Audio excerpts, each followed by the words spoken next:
बहुत गर्मी की वजह से मैं कमरे की जगह खुली छत पर सोने के लिए अपनी चारपाई डालकर लेट गया था। वहाँ बहुत गर्मी थी और ऐसा लगता था जैसे गर्मी से मेरा दम घुट जाएगा। मैं इस वक्त और सोच रहा था जब मैं अपना घर छोड़कर बाबा के साथ यहाँ इस नए शहर में चला आया था।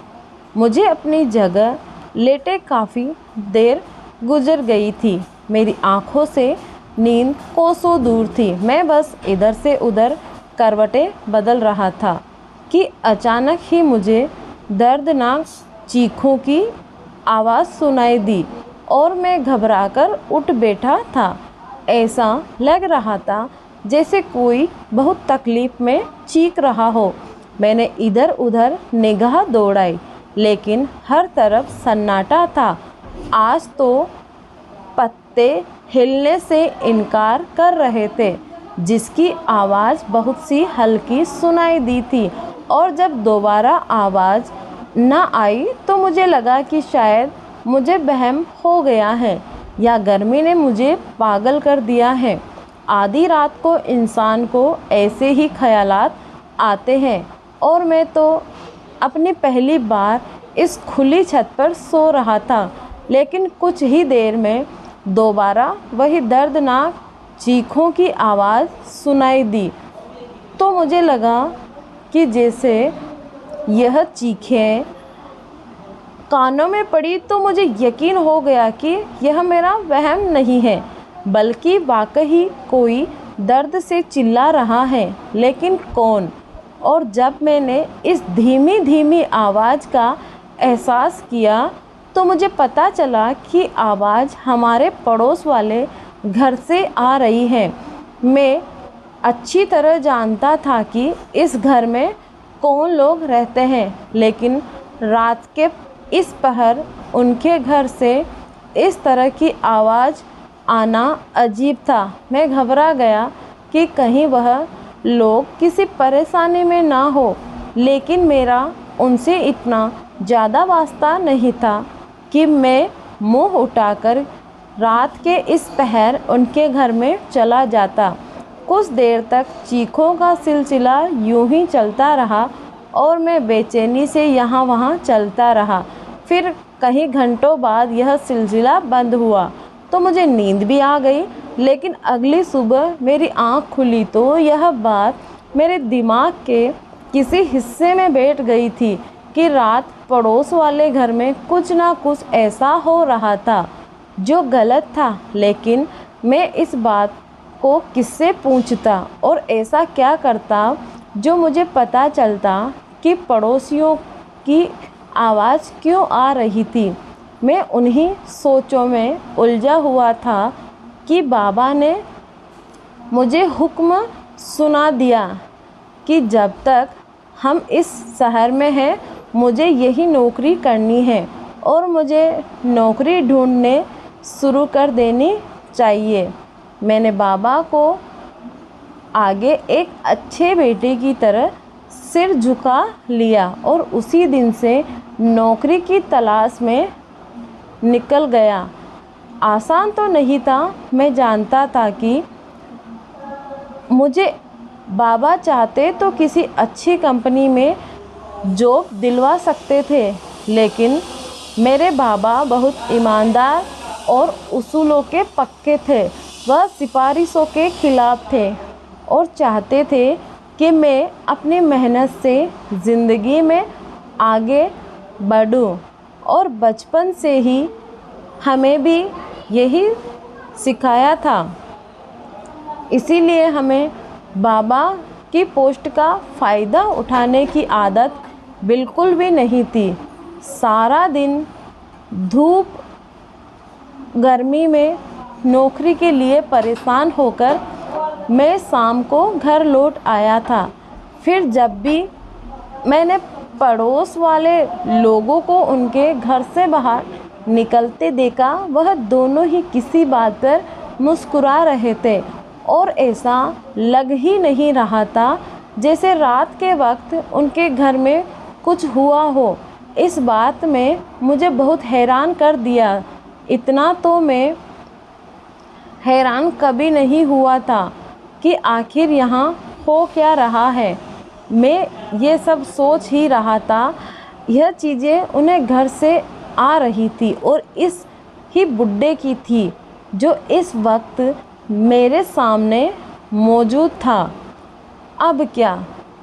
मैंने उसे, मगर उसके चेहरे पर ना ही तकलीफ़ के आसार थे और ना ही किसी टेंशन की कुछ दिखाई दे रहे थे। मैंने सोचा शायद आधी रात को उसे क्या हुआ होगा। दोनों मियाँ बीवी तो मेरे लिए अजीब बनते जा रहे थे। मैं थका हारा घर में दाखिल हुआ तो हमेशा की तरह लाइट नहीं थी और गर्मी से मेरी जान निकल रही थी। मैं जैसे तैसे खाना खाया और गहरी बस्ती छत पर आकर लेट गया। लेकिन आज फिर वही उन्हीं चीखों की आवाज़ों ने मेरा सुकून बर्बाद कर डाला। मुझे बेचैनी हो रही थी। पता नहीं यह क्या माजरा था जो उनकी चीखें सुनाई दे रही थी, जबकि शाम को तो वह बिल्कुल अच्छे खासे नज़र आ रहे थे। किस्मत भी उन्होंने क्या खूब पाई थी। उम्र के इस हिस्से में आकर भी ना सिर्फ तंदुरुस्त हैं बल्कि बीवी भी उन्हें बहुत ही हसीन और कम उम्र की मिल गई थी। ऐसी बीवियां तो जवान मर्दों को नहीं मिलती। जब से मुझे यह पता चला है कि 22 साल की लड़की 70 साल बुढ़े की बीवी है, मुझे इस लड़की की किस्मत पर बहुत ही दुख होता था और उसकी किस्मत पर तरस आता। वह लड़की तो किसी जवान और खूबसूरत इंसान को रिजर्व करती थी, लेकिन पता नहीं कैसे हालात ने उसे इस बुड्ढे के साथ जोड़ दिया। कभी कभी वह बहुत ही खामोश और गुमसुम सी दिखाई देती थी, लेकिन लगता था जैसे किसी परेशानी में हो या फिर बहुत ही मुश्किल से अपनी ज़िंदगी की गाड़ी दिखा रही हो। मैं जब भी उसे उदास और गुमसुम देखता तो सोचता कि इससे पूछ लूं कि आखिर उसने क्या देखकर बुड्ढे से शादी की थी, लेकिन फिर भी यह सोचकर खामोश हो जाता कि यह उनका निजी मामला है। क्या उसने दौलत के लिए ऐसा किया हो या फिर मोहब्बत में? जो भी था, मैं कौन होता उनके जाति मामले में दखल अंदाजी करने वाला। लेकिन सब कुछ चीखों की आवाज़ मुझे बहुत ज़्यादा डिस्टर्ब कर रही थी। मैं सोच में पड़ गया कि इस बुड्ढे को आधी रात को क्या मसला हो गया है जो इस तरह से चीखता चिल्लाता है। ऐसा लगता था इसके साथ ज़बरदस्ती हो रहा है और वह दर्द से तड़प रहा हो। लेकिन उनके घर में दोनों मियाँ बीवी के सिवा और था ही कौन? इस बुड्ढे को कोई तकलीफ़ होता, वह लड़की तो खुद उसके आगे सर झुकाए खामोश थी। वो रात भी ऐसे ही सोते जागते गुजार दी। आने वाली 2-4 रातें यह तमाशा ऐसे ही जारी रहा और जब मेरी बर्दाश्त से बाहर हुआ तो मैंने सोचा कि इस रात से पर्दा उठाकर ही रहूँगा कि आखिर यह बुड्ढा रोज़ रात को क्यों चीखता है, उन्हें क्या तकलीफ़ है, जबकि मजबूर तो बेचारी उनकी बीवी है। और यही सोचकर मैंने चुपके से उनके घर जाने का फ़ैसला किया। वैसे भी मैं उम्र के जिस हिस्से में था वहाँ अक्सर लड़के एडवेंचर होते हैं और मुझे यह काम भी कोई एडवेंचर जैसा ही लग रहा था। हम जिस घर में रहते थे वह सोसाइटी जैसा इलाका था और यहाँ करीबन सारे ही घर एक जैसे बने हुए थे और सबकी छतें आपस में मिली हुई थी। यह कोई 5वीं या 6ठी रात थी जब मैं खामोशी से उनकी छत पर गया तो मैंने देखा कि न जाने क्यों मुझे थोड़ा सा डर लग रहा था। जीना उतर के घर के अंदर पहुंच गया, लेकिन जैसे ही मैं वहां पहुंचा सामने का मंजर देखकर मेरे हाथ पांव कांपने लगे और ऐसा लगा जैसे किसी ने मेरी सांसों को बांधने की ज़मीन की असलियत मेरे कदमों तले ज़मीन निकली जा रही है। मैं सोच भी नहीं सकता था कि 22 साल की यह लड़की सब कुछ कर सकती है। इसने तो बेशर्मी की सारी हदें पार कर दी थी और जो कुछ वहाँ हुआ वह बताते हुए मैं शर्म से ज़मीन में गिरने लगा था। लड़की के साथ यह जानकर आपके भी रोंगटे खड़े हो जाएंगे। इस लड़की रात की वहाँ क्या हुआ था। मेरा नाम प्रदीप है। मेरे बाबा एक सरकारी अफसर हैं और कुछ ना कुछ वक्त में उनका तबादला होता रहता था। इस बार भी बाबा का तबादला हुआ था तो हम मेरठ पहुँच गए। नई जगह, नए लोग और सब कुछ नया घर। मैं उन सब चीज़ों से परेशान हो चुका था। मैं एक लड़का था और मेरे लिए अपने दोस्तों को छोड़कर बार बार जगह बदलना बहुत ही मुश्किल काम था। उस घर में आकर सिवाय दीवारों को ताकते थे और मैं कुछ भी नहीं कर रहा था। माँ सारा दिन मुझे घर के कामों में लगाकर रखती क्योंकि नए घर में काम ज़्यादा होते और नए घर में सारी चीज़ें जमाना पड़ती। सारा सामान यहाँ वहाँ बिखरा पड़ता था और रात को जब मैं थक हार के कमरे में आता तो मुझे नींद ही ना आती। हर बार ऐसा ही होता। हमें अपना स्कूल और दोस्त सब कुछ खोना पड़ता था। शुक्र था कि इस बार मैं अपना ग्रेजुएशन कंप्लीट करके आया था, वरना फिर मुझे नए सिरे से एडमिशन लेना पड़ता। हमें यहाँ आए 4-5 दिन गुजरे थे। हम आज भरोसे बिल्कुल अनजान थे। मेरा कमरा छत पर था। रात के वक्त खड़े होकर मैं गली के नज़ारे देख लिया करता था। आसपास के घरों में जागने का मुझे कोई शौक़ नहीं था और ना ही ऐसी मेरी आदत थी। लेकिन जब से मैंने यहाँ आया हूँ, अपने पड़ोस में रहने वाले लोगों को देखकर कुछ हैरान था। मेरे पड़ोस वाले घर में एक 22 साल की लड़की तकरीबन 70 या 80 साल के आदमी के साथ रहती थी। मेरे ख़्याल में वह बाप बेटी थे जो शायद तन्हा ज़िंदगी गुजार रहे थे। लेकिन रात के वक्त वह दोनों जिस तरह अपनी गाड़ी से उतरे तो मैं उनके अंदाज को देखकर हैरान रह गया।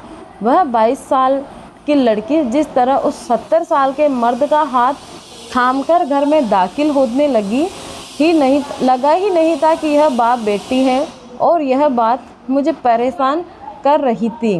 मैंने आज तक बाप बेटी के रिश्ते में इस कदर करीबी नहीं देखी थी और उनकी उम्र के बीच इतना फ़र्क था कि मैं किसी और रिश्ते के बारे में सोच भी नहीं सकता था। मुझे सवेरे सवेरे वॉक करने की आदत थी और जब भी मैं वहीं वॉक पर निकलता और करीब पार्क जाता तो वह दोनों भी मुझे वहाँ वॉक करते दिखाई देते। लेकिन आपस में ही वह इस कदर मग्न होते कि मैं कभी उनसे बात ही ना कर पाया था।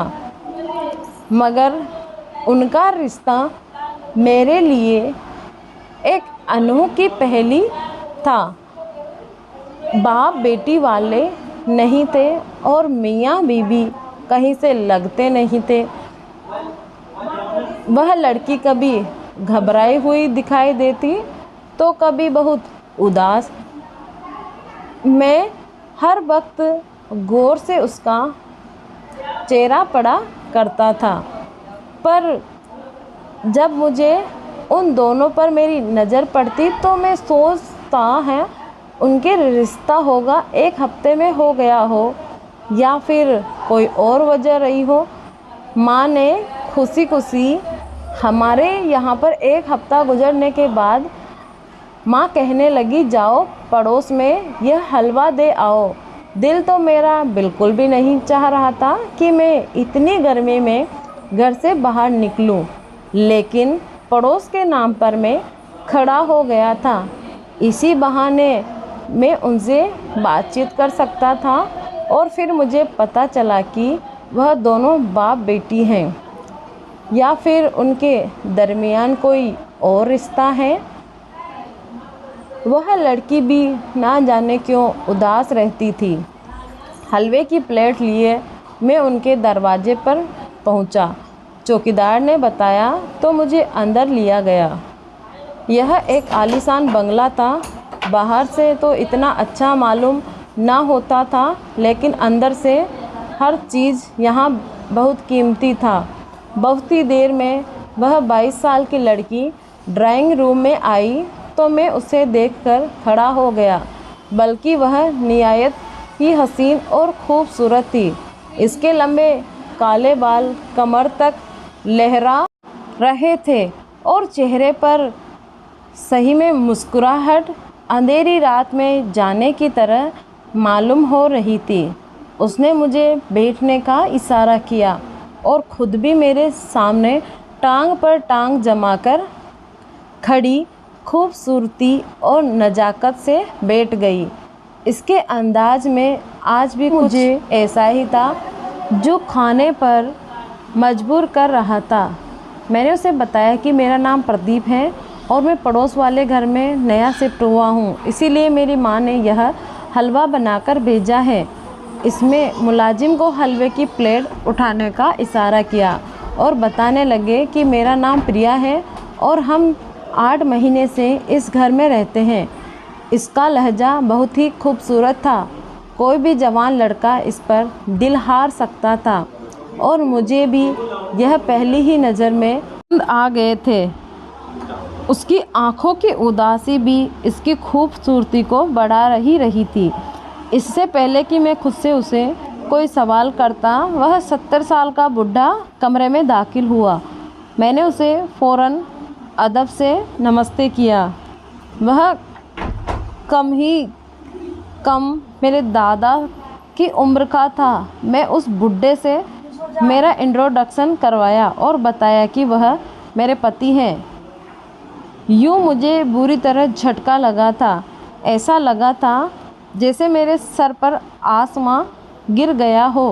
प्रिया 22 साल की कितनी जवान और खूबसूरत लड़की थी, जबकि पति 70 साल का बुढ़ा कैसे हो सकता था? मुझे तो मेरी आंखों पर यकीन ही नहीं आ रहा था। लेकिन पिछले कुछ दिनों से मैं जो उनके बीच देख रहा था वह उनके रिश्ते का इशारा था, और शायद यही बात थी कि प्रिया हर रात उदास रहती थी। बहुत मुश्किल से मैंने अपने चेहरे के अंदाज पर काबू पाया। बड़ी झूठी और एक बड़ी मुस्कुराहट चेहरे पर सजा ली। उसके चेहरे पर बड़ी उदासी लग रही थी। ऐसा लग रहा था जैसे उन्हें मेरा यहाँ आना गुजारा ना हो। बस सिर से पांव तक मुझे अपनी निगाहों से अंदर लिए बैठे थे और प्रिया को उन्होंने इशारे से अंदर जाने का कह दिया था। मेरा दिल बुरा हो गया था। आया तो मैं बहुत खुशी से था, लेकिन वापसी पर बहुत से सवाल मेरे जहन में थे। नौकर प्लेट लेकर वापस आया। मैं प्लेट उठाई और अपने घर लौट आया, लेकिन सारा रास्ता मेरे दिमाग में प्रिया का खूबसूरत चेहरा घूम रहा था। ऐसे भी कौन सी मजबूरी आ पड़ी थी जो प्रिया ने इस बुढ़े से शादी कर ली थी। लेकिन वह बुढ़ा प्रिया के साथ बहुत सख्त रहता था, या फिर उसे अपनी बीवी पर भरोसा नहीं था। हैरानी तो मुझे प्रिया पर हुई थी। वह कैसे इस शादी के लिए रजामंद हो सकती थी? अगर बात सिर्फ पैसे की थी तो शायद हो सकता है। पैसा तो वह किसी जवान मर्द से शादी करके भी हासिल कर सकती थी, लेकिन इसे देखकर तो कोई भी जवान और अमीर मर्द उससे शादी कर लेता। लेकिन उसने बुढ़े का साथ क्यों चुना था? मैं तो खुद उसे देखकर दिल हार बैठा था। जो भी था, मुझे प्रिया की किस्मत पर बड़ा अफसोस था। कोई भी लड़की इतनी बड़ी उम्र के मर्द से अपनी खुशी से तोहर किसकी शादी नहीं कर सकती। मुझे यकीन था कि उसे किसी ना किसी से ज़बरदस्ती इस बंधन में बांधा गया है। जब से मैं उनके घर से होकर आया था, बहुत ज़्यादा ही प्रिया के और उस बुढ़े के बारे में सोचने लगा था। यह रिश्ता मेरे लिए किसी भी तरह स्वीकार करने वाला नहीं था। मैंने एक बार और फिर से महसूस की थी कि यह लोग मोहल्ले में ना ही किसी से मिलते जुलते हैं और ना ही किसी का अपने पास आना जाना था। एक शाम गली की एक मगरूर औरत हमारे घर आई और माँ से मिलकर खुशी का इजहार किया और बातों बातों में कहने लगी कि आपके पड़ोसी वाली भी बहुत ही अजीब हैं, लगता ही नहीं है कि दोनों मियाँ बीवी हैं। जब यह लोग यहाँ नहीं आए थे तो मैं भी उनसे मिलने के लिए गई थी, लेकिन उस बुड्ढे का अजीबोगरीब रवैया देखकर मैंने तो कानों को हाथ लगाया। पता नहीं इसकी बीवी भी कैसे इसके साथ गुजारा करती हैं। मैं वहीं बेटा चाय पी रहा था, उनकी बातें मेरे कानों में पड़ी तो मैं सोच गया, इतना तो मुझे यकीन हो गया था कि प्रिया इस रिश्ते पर हरगिज़ भी खुश नहीं थी। और फिर जब मैंने छत पर सोना शुरू किया तो मुझे उस बुड्ढे की चीखों की आवाज़ों ने मुझे बहुत परेशान कर दिया था। कुछ रोज़ उसकी चीखें सुनने के बाद मैंने एक ऐसा फ़ैसला किया जो शायद मुझे नहीं करना चाहिए था। मैंने बहुत ही गलत हरकत की है और फिर मैं छत की दीवार लांघकर उनके घर में उतर गया। मुझे क्या मालूम था कि मैं किस दोजख में जा रहा हूँ। मेरे अंदाज ने मुझे वहाँ लाकर खड़ा कर दिया था जहाँ मुझे हर बीच भी नहीं होना चाहिए। मैं जीना उतरकर नीचे आ गया था। सामने ही बेडरूम था। बेडरूम का दरवाज़ा खुला हुआ था। दरवाजे पर मेरी नज़र पड़ी। मैं दबे पाँव अंदर गया और फिर यह देखकर मैं हैरान रह गया कि प्रिया बिस्तर पर गुमसुम सी मौजूद थी और कमरे में कोई नहीं था। अचानक ही प्रिया की नज़र मुझ पर पड़ी और वह रोने लगी और मदद के लिए पुकारने लगी। मैं बिना सोचे समझे कमरे में दाखिल हो गया। प्रिया बिस्तर पर बैठी थी, वह बहुत रो रही थी। मैंने फ़ौरन प्रिया से पूछा कि आपके पति कहाँ हैं? मैं उनकी चीखों की आवाज़ सुनकर यहाँ आया हूँ। सब खैरियत तो है? लेकिन प्रिया तो जवाब देने की बजाय रोती चली जा रही थी। मुझे समझ में नहीं आ रहा था मैं कैसे उसे तसल्ली दूँ, कैसे खामोश कराऊँ। पता नहीं तकलीफ़ में थी। आज तक मैंने उसे उदास और परेशान ही तो देखा था। उसका हुलिया भी बहुत बिखरा हुआ था। वह दुपट्टा भी नहीं पहने हुई थी और गैर मर्द होने के नाते मैं शर्म भी महसूस कर रहा था। मैंने अपनी नज़रों को पूरी तरह उसके वजूद से चुरा लिया था और उसकी तरफ नज़र उठाकर देखने से भी कतरा रहा था। देर ऐसे गुजरी और फिर जब प्रिया खामोश ना हुई तो उसका हाथ में थाम लिया और कहा, प्लीज़ प्रिया खामोश हो जाओ और मुझे बताओ कि क्या हुआ है ताकि मैं तुम्हारी कुछ मदद कर सकूं। प्रिया एकदम ही उठी और चीखने चिल्लाती हुई अपने कपड़े फाड़ने लगी। इस तरह हरकत में घबरा गया। देखते ही देखते उसने अपनी कमीज़ को जगह जगह से फाड़ दिया और उसका जिस्म नज़र आने लगा। मैं उसे रोकने की हर मुमकिन कोशिश कर रहा था, लेकिन लगता था जैसे इस पर तो कोई जिन भूत आ गया है। उसका हुलिया पूरी तरह उखड़ गया था, लिबास फटा हुआ था और बाल बिखरे हुए थे। मैंने घबराकर यहाँ वहाँ देखा क्योंकि उसके पति कहीं नज़र नहीं आ रहे थे और प्रिया की हालत बिल्कुल ख़राब हो चुकी थी। और इससे पहले कि मैं सारे हालात समझ पाता, प्रिया का असली मसला जान पाता, वह बुढ़ा आदमी कुछ पुलिस वालों के साथ कमरे में दाखिल हुआ और मुझे देखकर चीखते हुए चिल्लाते हुए कहने लगा कि मेरी बीवी ने कुछ देर पहले फ़ोन करके मुझे बताया था कि पड़ोस वाला लड़का उसकी इज्जत पर हमला करने के लिए घर में घुस गया है। देखिए इंस्पेक्टर साहब, यह रंगे हाथों पकड़ा गया है और मेरी बीवी का हाल तो देखें, इसमें तो मेरी इज्जत लूट ली है। मैं कहाँ जाऊँ? दुनिया को क्या बताऊँगा? मेरी तो इज्जत लूट ली है, मैं कहाँ जाऊँगा? दुनिया को क्या मुँह दिखाऊँगा? वह खूब शोर मचा रहे थे। प्रिया ने बिस्तर पर पड़े चादर उठाकर अपने ऊपर पहन ली और रोते हुए अपने पति से लिपट गई। पुलिस वालों ने एक ज़ोरदार थप्पड़ मेरे मुंह पर मार दिया और मेरे हाथों में हथकड़ियाँ लगाने लगे। मैं तो अभी तक सारे मामले को समझ नहीं पाया था। उस बुड्ढे ने बहुत हंगामा कर रखा था और मुझे गालियाँ दे रहा था और प्रिया ने रोते हुए पुलिस वालों से कहा कि वह अपनी इज्जत का तमाशा नहीं बनाना चाहती है और इस मामले को यहीं ख़त्म करना चाहती है। उसने अपनी इज्जत गंवाई है और इसके बदले वह जुर्माने के तौर पर मुझसे 10 लाख रुपए चाहती है।